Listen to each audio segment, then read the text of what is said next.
টাকাগুলো চিন্তাই না করলে লোকটার অপারেশন হইতো, আর অপারেশন হইলে সে বাইসাও যাইতে পারতো। সব দোষ আমার, একটা পরিবার আমার লাইকে নিঃস্ব হয়ে গেল।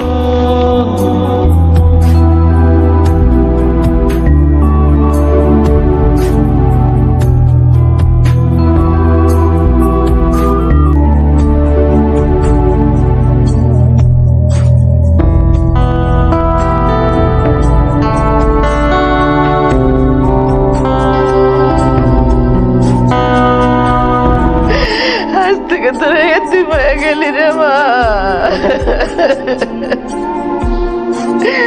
তোকে বট গাছ আর তোকে ছায়া দিব না। কোন সন্তান কষ্ট পাইলে যে গাছটার নিচে গিয়া তাকে মনে কথা কয়, সেই গাছটার নাম হইল গিয়া বাম গাছ। তোকে বাম গাছ মরে গেছে, সে আলো দিব না, ছায়াও দিব না, তখন আগে কথাও কইব না।